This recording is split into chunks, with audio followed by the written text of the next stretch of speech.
GDP है, भारत ने जो ये सब पिछले 1000 साल में कुछ समस्याओं को फेस किया, उसका कारण ही यहाँ की रिचनेस थी, यहाँ का इकोनॉमी था। तो नॉट समथिंग सरप्राइजिंग। जो सरप्राइजिंग है वो शायद ये हो सकता है कि उसकी जो रेट ऑफ ग्रोथ है वो अनएक्सपेक्टेड रही, क्योंकि लोग समझ रहे थे कि भारत इतनी जल्दी जो है विश्व के पटल पर एक आर्थिक महाशक्ति बनकर उभरेगा, इसकी लोगों को उतनी आशा नहीं थी। जब मोदी जी ने 2015 में ये ज्वाइन किया था आपका गवर्नमेंट 2014 में, उस समय इंडिया 2.1 पे खड़ा था, आज इंडिया 4.3 पे खड़ा है, यानी कि 10 साल में डबल से भी ज्यादा कर दिया। 105% का ग्रोथ रेट है। और एक्सपेक्टेड ये, अगर आप यही डबल और लगा ले, और एक्सपेक्टेड ये कि यही ऐसे ही चलेगा, आप अगर इसको और डबल कर लें तो ये आज 4.3 पे खड़ी है, और इसके बाद ये 10 सालों में $8.6 ट्रिलियन हो जाए। देखिए, ग्रोथ रेट जो है एक वक्त में अगर बढ़ रहा होता है तो दूसरा वक्त ऐसा भी आता है कि यकदम आप नीचे चले जाते हैं। ये भी जरूरी नहीं है कि एक टाइम में आप आगे जा रहे हैं तो मुस्तकिल आगे जाते ही रहेंगे। ऐसी मौजूद है मिसालें, बाकी ममालिक भी मौजूद हैं। तो मिसाइल आते हैं, यकदम कहीं पे बूम आ जाता है, कहीं पे गिरावट आ जाती है, होते रहते हैं। पाकिस्तान खुद एक बड़ी मजबूत इकोनॉमी रहा है, अब भी है। अब इंडियंस की जाहिर बात है, पॉपुलेशन इतनी ज्यादा है, इतना बड़ा मुल्क है, तो वो ऑब्वियसली उसने ज्यादा ही होना है। उनकी जो वहां पे इकोनॉमी है, उनके मामला ज्यादा ही होंगे हमसे। ये नहीं हम कह सकते कि वो हमसे बहुत पीछे चले जाए। और हम यहाँ $4.3 ट्रिलियन पे बैठे हुए हैं। किस राहदारी की बातें कर रहे हो आप? तो अभी भी मैं आपको ये कहूंगा कि होश के नाखून लें, या आप नाखून ना लें। नाखून मेरे ख्याल से गंदगी होती है कई बार उसमें।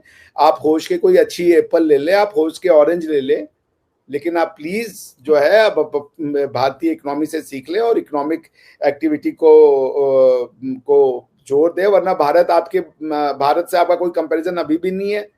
अब 1/10 नहीं है भारत की इकोनॉमी का। जब हम 10 ट्रिलियन डॉलर हो जाएंगे तो आप मान लो डबल भी हो गए ना। जब हम 10 ट्रिलियन डॉलर हो जाएंगे आज से 10 साल बाद, आप डबल भी हो गए तो आप $1 ट्रिलियन नहीं हो गए। खुश होता हूँ इस बात पे कि अगर जब भारत की अंदर तरक्की होती है, भारत की जीडीपी बढ़ती है, तो हमें खुशी होती है इस बात की कि हमारे हमसाया मुल्क में जो गुर्बत है वो कम हो रही है, उनके लोग तरक्की कर रहे हैं, वहां पे डेवलपमेंट हो रही है।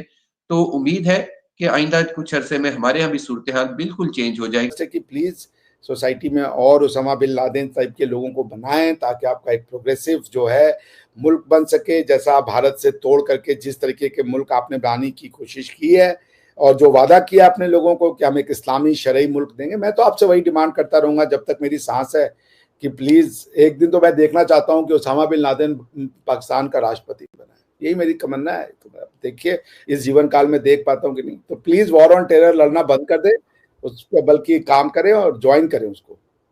सर, यहाँ पर कोई नहीं चाहता है और कोई सपोर्ट नहीं करता उसामा बिन लादेन को। बिन लादेन को कभी भी आइडलाइज नहीं किया गया हमारी तरफ से, या हमारी गवर्नमेंट की तरफ से, या हमारी आवाम की तरफ से। और मैं जाती तौर पे भी कभी भी उसामा बिन लादेन को हीरो नहीं मानता, ना ही मैं उनको आइडलाइज करता हूँ, ना मेरा उनके नजरियात के साथ इत्तेफाक है। मकारी की है इन्होंने। सारा टैलेंट तो पाकिस्तानियों का है वहां पे, उनको नहीं ले रहे हैं वो। ये तो देखिए शुरू से, आप जब से बने साजिश हो रही है आपके। आप अभी आसिफ साहब बोल रहे थे कि पख्तूनख्वा में और बलूचिस्तान में साजिश का शिकार है वो। साजिश से ही नहीं निकल पा रहे हैं आप। आपका देश बना वो साजिश नहीं थी। उसके बाद आपने ऐसी थ्योरी ले ली जिसकी कोई आपने टेस्ट वेस्ट किया नहीं, उसको आप अजम्पशन पे चले गए कि हम बस मान लिए तो थ्योरी सच हो जाएगी। ये तो आपका अप्रोच रहा है।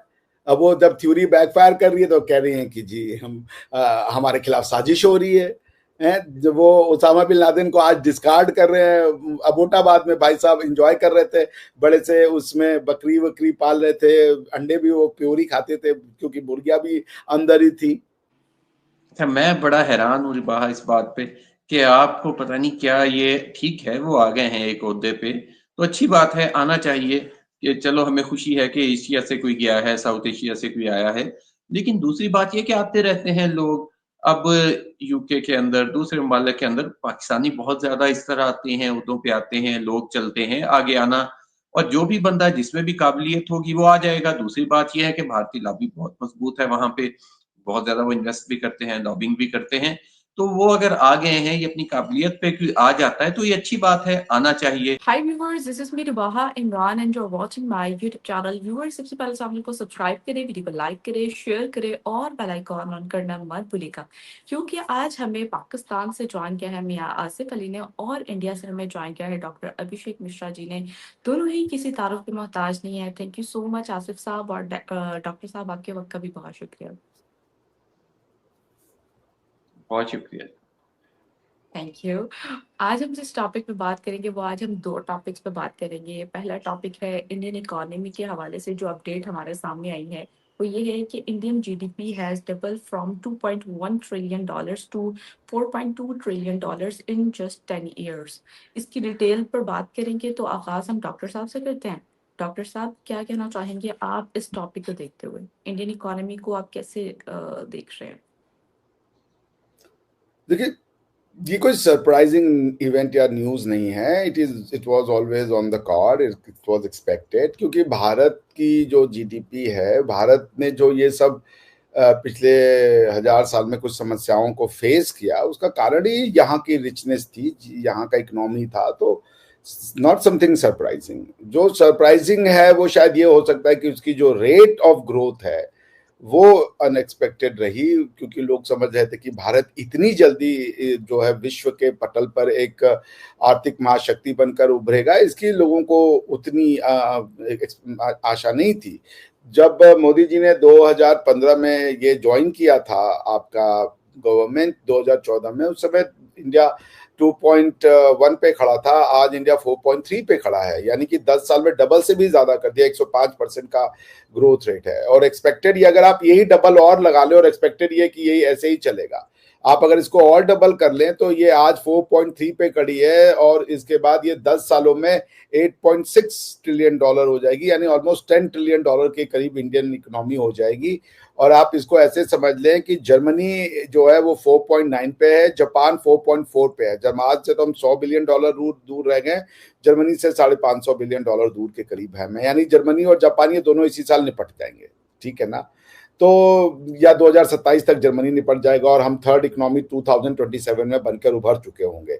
और बाय द टाइम 10 साल और गुजरेगा और अगर ईश्वर ने सेहत दी और हम जीवित रहे, क्योंकि पता नहीं कल हो ना हो, तो बिल्कुल हम देखेंगे कि इंडिया 10 ट्रिलियन डॉलर की इकोनॉमी है। सिग्निफिकेंस इसी बात से समझ सकते हैं इस इकोनॉमिक ग्रोथ का, कि जिस सेंट्रल एशिया की राहदारी की आप बार बार ताने देते हैं कि हम सेंट्रल एशिया से राहदारी दे रहे हैं और पाकिस्तान बड़ा इंपॉर्टेंट है। आपको पता है उज्बेकिस्तान का जीडीपी कितना है? सेंट्रल एशिया है उज्बेकिस्तान। आपको पता है कजाकिस्तान की जीडीपी कितना है? तुर्कमेनिस्तान की जीडीपी कितना है? किर्गिस्तान की जीडीपी कितना है? अगर आपको नहीं पता है तो मैं आपके सारे के सारे जो सुनने वाले हैं उनको ये बातें हम बता देते हैं।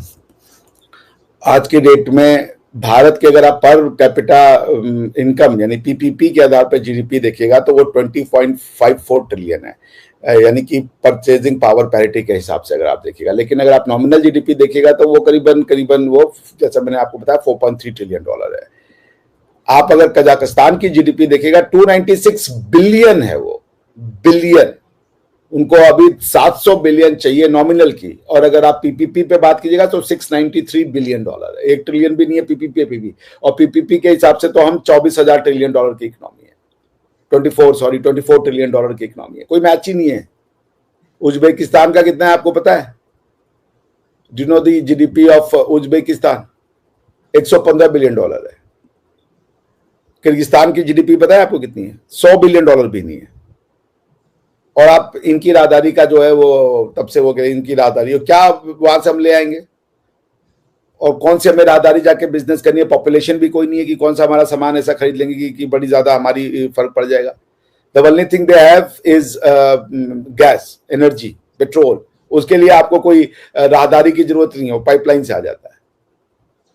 अगर आप नहीं देंगे तो कैस्पियन सी के रूट से आ जाएगा, अगर आप राहदारी देंगे तो आपके नीचे से आ जाएगा।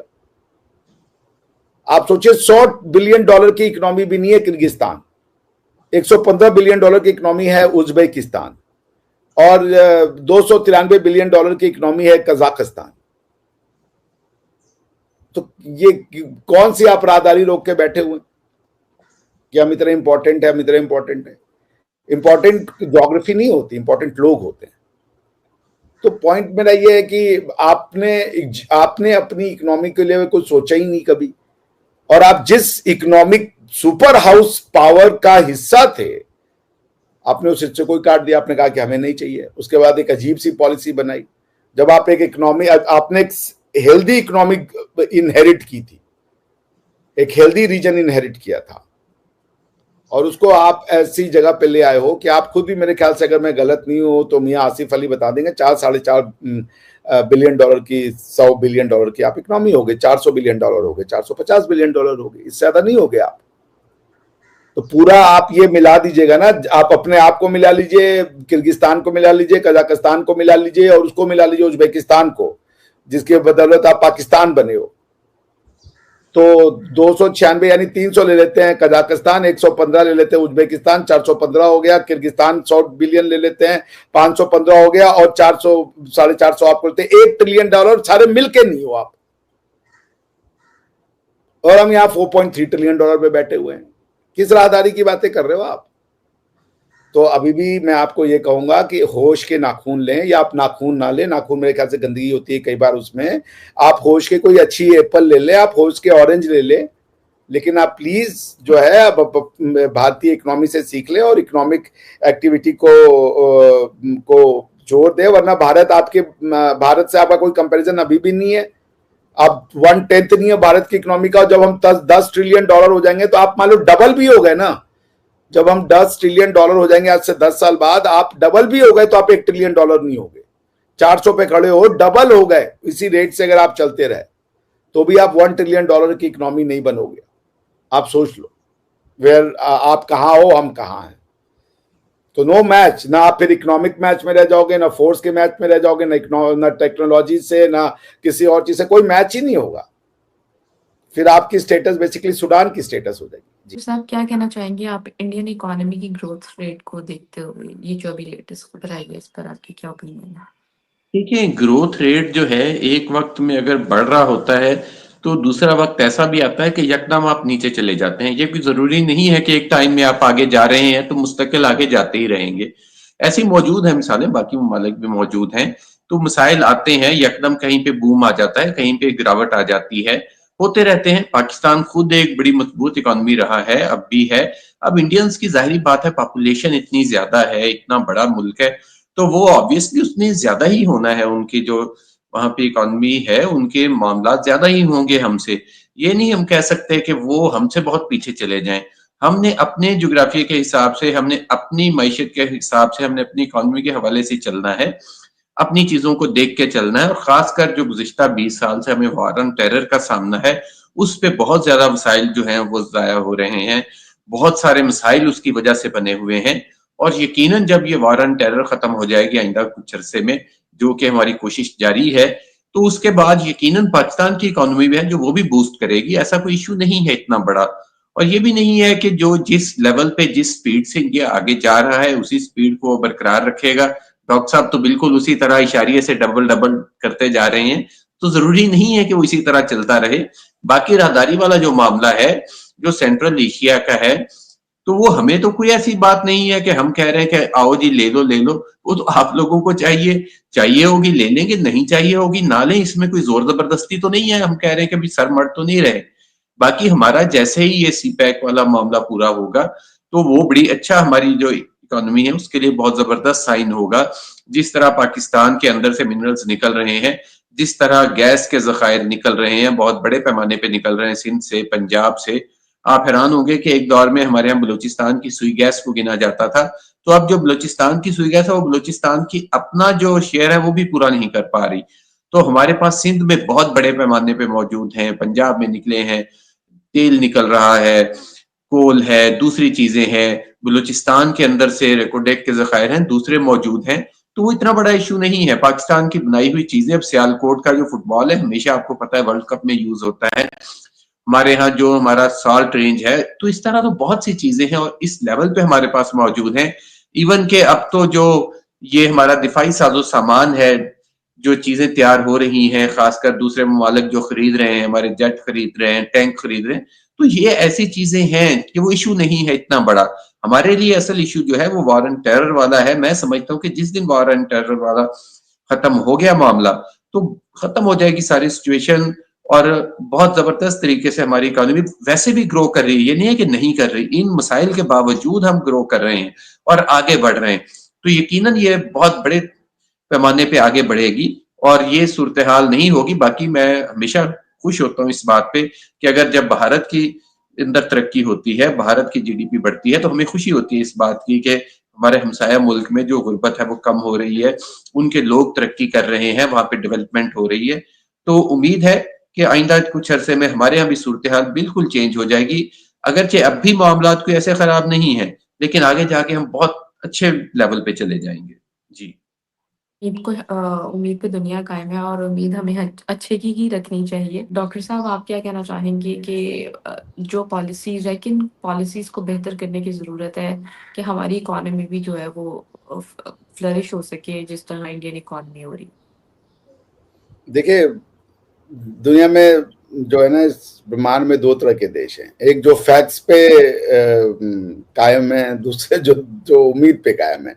पाकिस्तान जो है दुनिया का इकलौता ऐसा देश है जो उम्मीद पे कायम है, फैक्ट्स पे कायम ही नहीं है। वो कि ये हो जाएगा, वो हो जाएगा, ऐसा हो जाएगा, मेरी चाची को मूंछें निकल आएंगी तो हम चाचा कह देंगे उनको। इस टाइप की बातों से कुछ नहीं होता।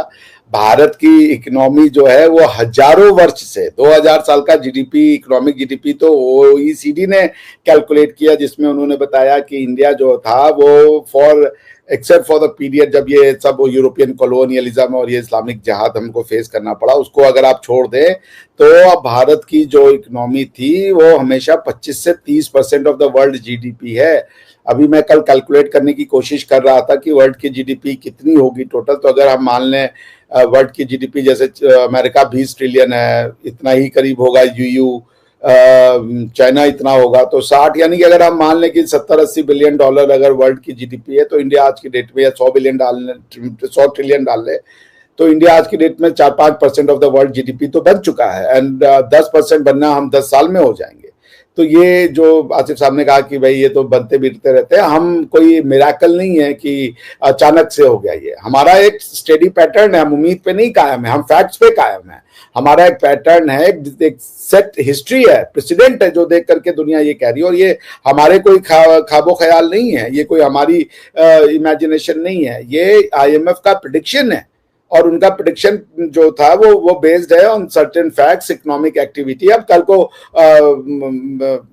भूकंप आ जाए तो बात अलग है, लेकिन कोरोना जैसा कुछ चीज आ जाए बात अलग है, लेकिन उसके बाद भी आप इंडियन इकोनॉमी को रोक नहीं पाएंगे, क्योंकि इंडियन इकोनॉमी दुनिया शुरू से ऐसी रही है ना, बिकॉज कि यहाँ की इकोनॉमी जो है वो मिनरल्स और उससे नहीं चलती है। जैसे सऊदी अरेबिया है, ये तेल के जखायर और इससे चलने की कोशिश कर रहे हैं, मगर सलमान साहब को पता है कि जैसे ही ये खत्म हो जाएंगे उसके बाद फिर से वो वापस उसी स्टेट में चले जाएंगे जहां से 100 साल पहले थे। तो वो अपने जो पैसे हैं उसको इन्वेस्ट कर रहे हैं, दूसरी तरीके की इकोनॉमिक एक्टिविटी को तैयार कर रहे हैं। तो अगर आप ह्यूमन कैपिटल नहीं तैयार करेंगे, आज की डेट में बिजनेस क्या है, कोई सबसे रिचेस्ट जो कंपनी है वो क्या तेल बेच रही है, वो सोना बेच रही है, वो मिनरल्स बेच रही है। सबसे रिचेस्ट कंट्री में गूगल है, गूगल क्या बेचता है, डेटा बेच रहा है। आज का जो गोल्ड माइन है, जो डायमंड माइन है, वो डेटा है, बिग डेटा पे दुनिया जा रही है, टेक्नोलॉजी है, एआई है, यहां दुनिया काम कर रही है। आइडिया ही चेंज होने वाला है, जो जिस तरीके से आप दुनिया को देखते थे और उनकी जो आर्थिक रिसोर्स होते हैं उसको आप समझते थे, उसका पूरा कॉन्सेप्ट ही चेंज हो जाएगा। सो आपको जखायर से ज्यादा मानवीय निर्माण करना पड़ेगा, एक ऐसी प्रोग्रेसिव माइंडसेट का निर्माण करना पड़ेगा जो हाइपर कंस्ट्रक्शन या हाइपर इंटरप्रिटेशन पे न जा करके वो फैक्चुअल एक्टिविटी करे, वो क्रिएटिव बने, एनालिटिकल बने, वो चीजों को सोचे, सोचने से डरे नहीं। और बिजनेस का नाम सोच है। अगर आप सोच नहीं सकते आप बिजनेस नहीं कर सकते, आपके पास आइडियाज नहीं है आप बिजनेस नहीं कर सकते। गया जमाना, एक समय था एग्रीकल्चर बहुत बड़ा बिजनेस हुआ करता था 400-500 साल पहले, वो रेवेन्यू का सबसे बड़ा सोर्स था। आज इंडस्ट्री है, इंडस्ट्रियल रिवॉल्यूशन में भी आज 5.0 पे चल रहे हैं, 2.0 3.0 कब का खत्म हो गया। अब आप डिजिटल इंडस्ट्रियलाइजेशन की बात कर रहे हैं। तो पॉइंट ये है कि जब तक आप क्रिटिकल थिंकिंग नहीं करेंगे, जब तक आप टेक्नोलॉजिकल एडवांसमेंट नहीं लाएंगे, वो सब होगा। टेक्नोलॉजी लाने से टेक्नोलॉजिकल एडवांसमेंट नहीं होता। इसका सीधा सा एग्जांपल है, मुझे पता है कि आपका जो सियालकोट है वहां से स्पोर्ट्स इंडस्ट्री है आपका, मुझे ये भी पता है कि आपके कुछ हॉस्पिटल इक्विपमेंट्स के लिए भी जो वो बनते हैं, क्या नाम है, सर्जरी के कुछ आइटम्स, उसकी भी आप एक्सपोर्ट करते हो, मगर वो सब एक्सपोर्ट मिलकर के भी $1 बिलियन नहीं हो पाते। कितने लोग फुटबॉल खेल रहे हैं, और सियालकोट में इतनी इंडस्ट्री डेवलप कर दी आपने, मगर सियालकोट में उस बेचारे श्रीलंकन के साथ क्या किया था? टेक्नोलॉजी आने से जो ह्यूमन माइंड टेक्निकल नहीं बनता, इकोनॉमिक्स या पैसा आने से ह्यूमन माइंड वैसा नहीं बनता। आपको वो बनाना, जिस तरह की इकोनॉमी आने वाले 10 साल में होगी, ये इकोनॉमी होगी ऑफ टेक्नोलॉजी। ये इकोनॉमी वो नहीं होगी खरीदने बेचने की, मिनरल्स की। सारी दुनिया जब स्टार्टअप बता रही है, स्टार्टअप किसको कहते हैं? मैंने किताब में जो my book which was published by Thomson Reuter by the way, तो थॉमसन रॉयटर, जब मैंने अपनी किताब लिखी the capital market regulation in India, उसमें मैंने एक चैप्टर लिखा था स्टार्टअप पे, और जब मैं स्टार्टअप के कॉन्सेप्ट को पढ़ रहा था और समझ रहा था, तो आई अंडरस्टैंड कि सारी कंपनियां स्टार्टअप नहीं होती। Only those companies which are dealing with the technology, उनको स्टार्टअप का वो मिलता है दर्जा, उनको स्पेशल जो है वो सहूलियतें दी जाती हैं कि भाई आप जो है इकोनॉमी में कंट्रीब्यूट करें, टेक्नोलॉजी लाएं और उस तरीके का स्किल सेट क्रिएट करें।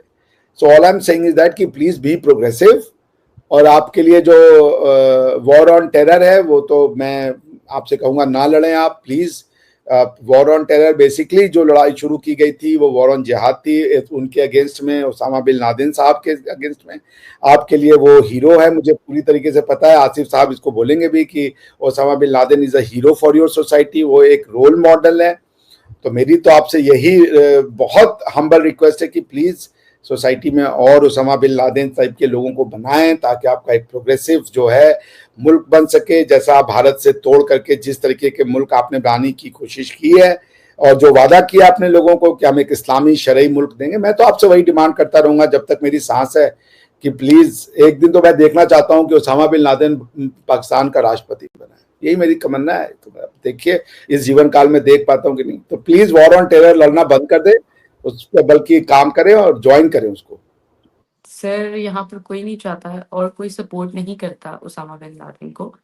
अब आसिफ साहब की तरफ आते हैं। इमरान खान साहब ने कहा है कि वो शहीद है, वो हमारे हीरो है। मुशर्रफ ने कहा है वो हमारे हीरो है। कैसी बात? इमरान खान जिन्हें साहब का तो स्टांस कुछ और था ना। वो तो बेसिकली जितने भी ये मौलानाज़ हैं उनको बड़ा सपोर्ट करते हैं, बहुत ज़्यादा सपोर्ट करते रहे हैं। और हम उनके अक्सर उनके जो एक थ्योरी थी वो यही थी कि वो मौलानाज़ को जो है बड़े सपोर्ट करते थे, यानी कि मुल्क के यानी लोगों के सेंटिमेंट्स को कैप्चर करने के लिए। तो इस वजह से उनकी तो खैर बात ना करें, वो जिस तरह अपनी चीज़ों को पलटी खाते हैं, तो उनका तो यहाँ पे ज़िक्र बनता नहीं है। ऑल्दो बाद में पता चले आसिफ साहब जो है इमरान खान को ही सबके सपोर्टर निकले। मैं इमरान खान का सपोर्टर नहीं हूँ। तो दूसरी बात ये कि उसामा बिन लादेन को कभी भी आइडलाइज नहीं किया गया हमारी तरफ से, या हमारी गवर्नमेंट की तरफ से, या हमारी आवाम की तरफ से। और मैं ज़ाती तौर पे भी कभी भी उसामा बिन लादेन को हीरो नहीं मानता, ना ही मैं उनको आइडलाइज करता हूँ, ना मेरा उनके नजरियात के साथ इत्तेफाक है।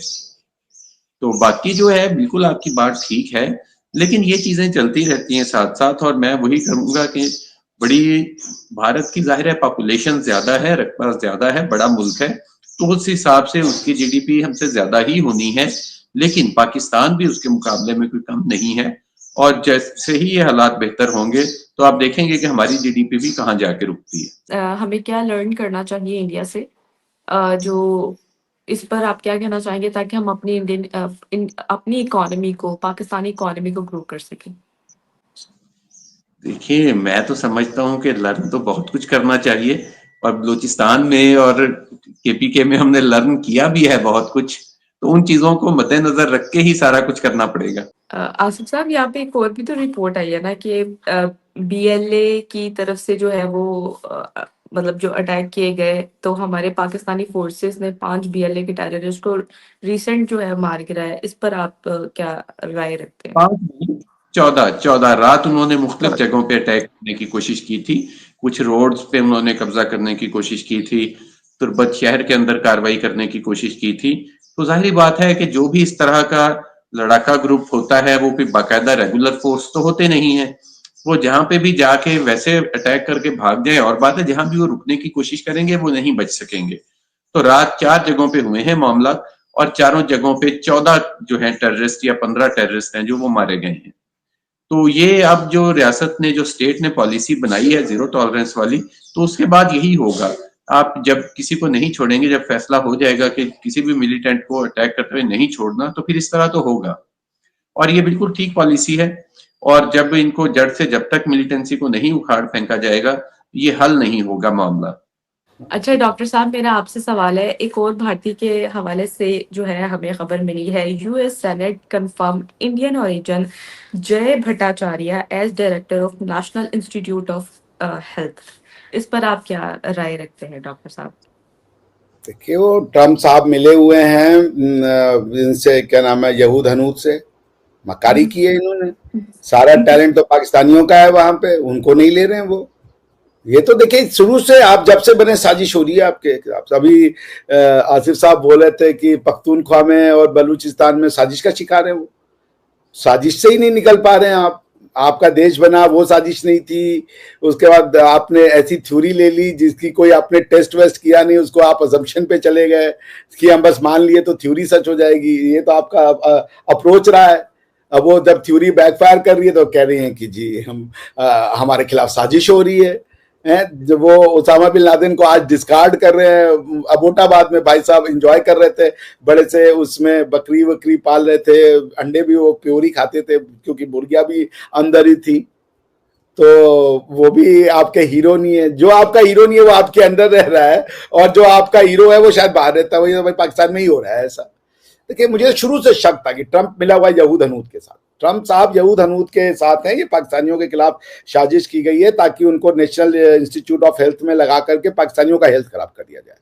आप समझ रहे हैं कितनी बड़ी ये साजिश है। आपके हेल्थ के साथ साजिश है। कोविड के बाद दूसरी साजिश है ये आपके साथ।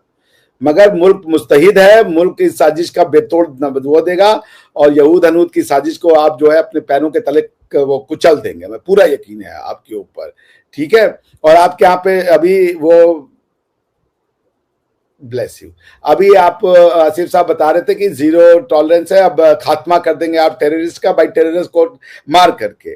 तो मारते जाइए। हमारे यहाँ तो हमें ये कश्मीर में ये सिखाते हैं कि तुम कितने उसको मारोगे टेररिस्ट को, हर घर से एक टेररिस्ट निकलेगा। तो वो तो आपके ऊपर भी लागू होना चाहिए, कितने टेररिस्ट मारोगे हर घर से टेररिस्ट निकलेगा। देखिए, यही है लॉ ऑफ कर्मा। जो बोएगा वही पाएगा, तेरा किया सामने आएगा, जैसी करनी वैसी भरनी। तो आपने जो दूसरों के लिए बोया वही पाए। आप नहीं गए। जब हम अपनी, हमारे यहाँ आपको क्या लगता है ये जो आज इसरो का सक्सेस है, ये चूंकि हमने कोई इंस्टीट्यूशन 20 साल 30 साल 40 साल पहले बना दिया, ऐसा नहीं। हमारे बाप दादाओं ने इसकी नींव रख दी थी जब उन्होंने सूर्य सिद्धांत लिखना शुरू कर दिया था। जब उन्होंने, जो हमारे यहाँ शादी ब्याह भी जो स्टार्स होते हैं उनके हिसाब से तय किए जाते थे, जो भी उनकी अंडरस्टैंडिंग थी। मगर दे न्यू कि देयर आर स्टार्स, उनके मोशन है। हम लोग क्या है, वी आर बेसिकली मैटर। तो अगर चांद के पास आने से पानी में ज्वार भाटा आ सकता है, तो हम भी तो 70% बॉडी तो पानी है। वो ये समझते थे, अर्थ की मूवमेंट को समझते थे। तो वहां से हमने अपनी स्पेस की जर्नी शुरू की थी। 57 इस्लामिक मुल्क हैं, कोई एक भी स्पेस में नहीं है, और न हो सकता है। लिखित में ले लीजिए, लिखित में। तो पॉइंट ये है कि प्रिजम्पशंस, अजम्पशंस, आप भी एमफिल कर रही हैं, आसिफ साहब भी एमफिल कर रहे हैं, आप लोग को पढ़ाया जाएगा रिसर्च मेथोडोलॉजी में। Presumptions and assumptions are antithesis of hypothesis as well as the research. जब आप रिसर्च करते हो, 1 इंच का भी आप अजम्पशंस वो अफोर्ड नहीं कर सकते। रिजल्ट फिर वो नहीं आता है जो आप समझना चाहते हो। और आपकी क्रिएशन थ्योरी से लेकर के, मतलब पाकिस्तान की जो पाकिस्तान जैसे बना, आपके क्रिएशन थ्योरी, 2 नेशन थ्योरी, ये आपकी क्रिएशन थ्योरी है। This is all loaded with assumptions, all. और चूंकि आप दोनों रिसर्च स्कॉलर हैं, तो आई होप कि आप पुस्तकें लिखेंगे, and those assumptions which were never weeded out in your two nation theory, आप उसको बैठेंगे, उसको weed out करेंगे। वरना ये आतंक वो आतंक नहीं है जो कोई देश फैला रहा है, ये आतंक अंदर से है, क्योंकि ये थ्योरी अब होल्ड नहीं कर पा रही है। देखिए, लोग कहते हैं पाकिस्तान टूटेगा नहीं, तो पाकिस्तान कभी नहीं टूटेगा, पाकिस्तान का आइडिया टूटेगा। लोग नहीं टूटते, लोग वहीं रहते हैं, आप वहीं रहते हैं। हजारों साल से आप लाहौर में थे, लाहौर में ही रह रहे हैं। हमारा आपका क्या टूटा? सोच तोड़ दिया आपने भारत की। आप कहते हो जी हम हमारे नहीं है, ये यहाँ की सिविलाइजेशन आपकी नहीं है, यहाँ पे संस्कृत भाषा नहीं है। आपने अरबी भाषा को मान ली, जैसे अरबी भाषा हड़प्पन सिविलाइजेशन से निकली है। आप कह रहे हो यहाँ की संस्कृत, तो इससे हमारा कोई लेना देना नहीं है। तो जब आप ऐसी काम करेंगे ना, फिर बीएलए बनेगा और पश्तून तहफ्फुज मूवमेंट बनेगा, जो अपने कह रहे हैं हमको बचाओ। पश्तून तहफ्फुज मूवमेंट की प्रोटेक्शन क्या इंडियन आर्मी से मांग रहे हो? भारत की सरकार के अगेंस्ट में कह रहे हैं हमें सिक्योरिटी प्रदान करो, तो आपकी सरकार के अगेंस्ट में मांग रहे हैं। तो ये तो आशिफ साहब ही बताएंगे कि कहाँ थ्योरी में प्रॉब्लम हो गई है। जी जी, आसिफ साहब क्या कहना चाहेंगे? जी भट्टाचार्य जो एनआईएच के उनको डायरेक्टर बनाया गया, इस पर आप क्या राय रखते हैं? सर म्यूट है। अच्छा, मैं बड़ा हैरान हूँ रिबाहा इस बात पे कि आपको पता नहीं क्या, ये ठीक है वो आ गए हैं एक ओहदे पे, तो अच्छी बात है, आना चाहिए कि चलो हमें खुशी है कि एशिया से कोई गया है, साउथ एशिया से कोई आया है। लेकिन दूसरी बात ये कि आते रहते हैं लोग, अब यूके के अंदर, दूसरे ममालिक के अंदर पाकिस्तानी बहुत ज्यादा इस तरह आते हैं, ओहदों पे आते हैं, लोग चलते हैं आगे आना, और जो भी बंदा जिसमें भी काबिलियत होगी वो आ जाएगा। दूसरी बात यह है कि भारतीय लॉबी बहुत मजबूत है वहां पे, बहुत ज्यादा वो इन्वेस्ट भी करते हैं, लॉबिंग भी करते हैं। तो वो अगर आ गए हैं, ये अपनी काबिलियत पे कोई आ जाता है तो ये अच्छी बात है, आना चाहिए। हमारे लोग भी मुख्तलिफ ममालिक में बहुत सी सर्विसेज सरंजाम दे रहे हैं और बहुत ज्यादा तादाद में है, यानी लाखों के हिसाब से लोग हैं जो बाहर हैं और वो अपना अपना वर्क कर रहे हैं, बड़े अच्छे ओहदों पे हैं। तो ये तो होते हैं, और हर मुल्क की तरफ से जो अपनी उसकी मैन पावर होती है दूसरे ममालिक में, वो बड़ा अच्छा सोर्स होता है वहां से इनकम का। और पाकिस्तान के अंदर भी अरबों डॉलर जो आ रहे हैं, वो जो ओवरसीज पाकिस्तानी हैं उनकी वजह से आ रहे हैं, तो वो तो ठीक है। तो वो भी अगर आ गए हैं तो मैं समझता हूँ कि और पाकिस्तानियों को भी चाहिए इस तरह जो है वहां पे कोशिश करें और वो भी आगे आ जाए। कि हमें इसमें कोई साजिश नजर नहीं आ रही, जो डॉक्टर साहब हैरान हो गए हैं कि इसमें कोई साजिश हो रही है, भाई हमें उससे क्या नफा नुकसान हो जाना है किसी के आने से। ठीक है, वहां पे लॉबिंग फर्म्स में जो इनकी ज्यादा इन्वॉल्वमेंट है और बिल्कुल मौजूद है हमारे हमसाया मुल्क की, और ये कोशिश करते हैं, आगे आ भी जाते हैं, और कई जगहों पे तो वाज़ेह नजर भी आ रही होती है। ताजा तरीन जो मारंग वाला मामला हुआ है, जो उसकी नॉमिनेशन हुई है नोबेल प्राइज के लिए, तो वहां पे भी नजर आ रही है हमें। ज़ाहिर है लॉबिंग तो इनकी मजबूत है, इसकी दाद देनी पड़ती है, इन्होंने कोशिश की है, आगे निकले हैं, वहां पे हर जो इदारा है उसमें पेनिट्रेट किया है। लेकिन इसका ये मतलब नहीं है कि पाकिस्तानी वहां पे नहीं है। जाहिर है पाकिस्तान अपनी पॉपुलेशन के हिसाब से, अपने हजम के एतबार से हर जगह पे एग्जिस्ट कर रहा है और मौजूद है। दूसरी तरफ वो डॉक्टर साहब एक बात कर रहे थे कि जो ये जो टेररिज्म वाला मामला और कश्मीर से जोड़ रहे थे, देखिए कश्मीर में और केपीके में या बलूचिस्तान में बहुत फर्क है। कश्मीरियों के पास अखलाकी जवाज मौजूद था अपनी जिद्दोजहद का, लेकिन बाकी के जो इलाके हैं, मैं हमेशा कहा करता हूं कि जहां पे कोई अखलाकी जवाज नहीं है, मैंने हमेशा ही कहा है कि मणिपुर में, नागालैंड में या छत्तीसगढ़ में कोई अखलाकी जवाज मौजूद नहीं है किसी को इस तरह की मूवमेंट चलाने का, और उसको कभी भी मैंने नहीं उसको सपोर्ट किया। इसी तरह जो पाकिस्तान के अंदर भी अगर इन्होंने कुछ किया है तो उसका अखलाकी जवाज कोई नहीं है, उसका कानूनी जवाज कोई नहीं है। तो जाहिर बात है जहां पे अखलाकी और कानूनी जवाज कोई हो ही ना, तो उस पे तो एतराज बनता ही बनता है। तो बहरहाल ये एक अच्छा साइन है कि लोग आगे आ रहे हैं, और जहां पे भी किसी भी मुल्क में जो लोग उस इलाके के समझने वाले हैं और उनका ताल्लुक है किसी भी देश से हो, टैलेंट को आप रोक नहीं सकते।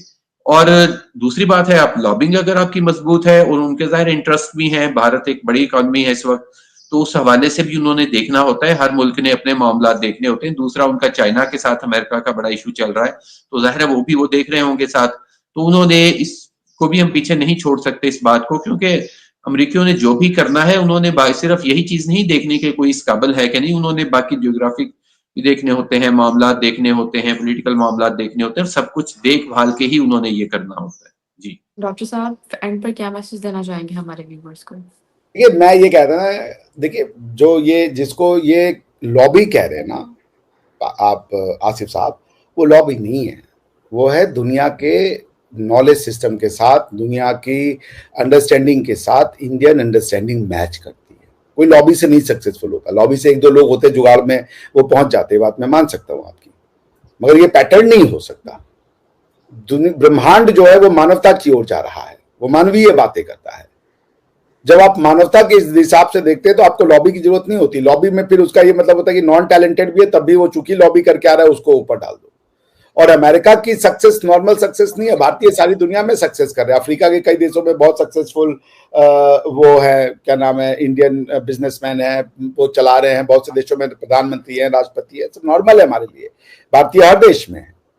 America is the epitome of human achievement. वहां पे सक्सेस लेने का मतलब है गोरों के बीच में सक्सेस, जो कि नहीं जल्दी पसंद करते। एफबीआई का डायरेक्टर कोई काश पटेल बन जाएगा अब उसके बदौलत लॉबी करके, और उसके बाद जो है डिपार्टमेंट ऑफ गवर्नमेंटल एफिशिएंसी का बंदा कोई रामास्वामी बन जाएगा लॉबी करके? से नहीं होता।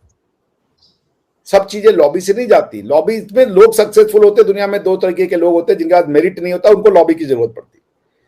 आप दुनिया की माइंडसेट के साथ नहीं कनेक्टेड हैं।